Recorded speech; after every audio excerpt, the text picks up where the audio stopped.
டெல்லியில இப்போ ஒரு செம ஆச்சரியமான விஷயம் நடக்குது. ஒரு காலத்துல லட்சக்கணக்கில் வித்த சொகுசு கார்கள்லாம் இப்போ அடிமாட்டு விலைக்கு விற்கப்படுதாம். நம்ப முடியலல்ல? என்னடா நடக்குதுன்னா, டெல்லியில பழைய வண்டிகளுக்கு பெட்ரோல்னா 15 வருஷம், டீசல்னா 10 வருஷம்னு ஒரு ஆயுட்கால தடை போட்டிருக்காங்க. இந்த தடையால கார் ஓனர்கள் தங்கள் வண்டிகளை விற்க முடியாம ரொம்பவே கஷ்டப்படுறாங்க. கிட்டத்தட்ட 50% விலை குறைஞ்சு போச்சாம். நம்ம டெல்லி மக்களுக்கு இது மிகப்பெரிய தலைவலியா மாறி இருக்கு. ஒரு 6-7 லட்சம் ரூபாய்க்கு வித்த லக்ஸரி கார்கள்லாம் இப்போ வெறும் 4-5 லட்சத்துக்கு விற்கப்படுது. கார்களை விற்கிற டீலர்களும் ரொம்பவே பாதிக்கப்பட்டிருக்கிறாங்க. நவம்பர் 1, 2025 மறுபடியும் இந்த தடை வரப்போகுது. அதனால இப்போவே வண்டிகளை விற்க வேண்டிய கட்டாயத்தில் இருக்கிறாங்க.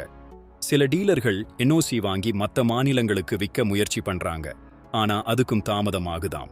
சோ நண்பர்களே, உங்களுக்கு ஒரு சொகுசு கார் வாங்கணும்னு ஆசை இருந்தா இதுதான் சரியான நேரம். டெல்லியில போய் பேச்சுவார்த்தை நடத்தி ரொம்பவே மலிவான விலையில ஒரு கார் வாங்கலாம். இந்த வாய்ப்பை மிஸ் பண்ணாதீங்க. ஒரு தடவைக்கு 4 தடவை எந்த பிரச்சனையும் இல்லாத காரா பார்த்து வாங்குங்க. உங்க கருத்து என்ன? நீங்க டெல்லி போய் கார் வாங்குவீங்களா? கமெண்ட் பண்ணுங்க.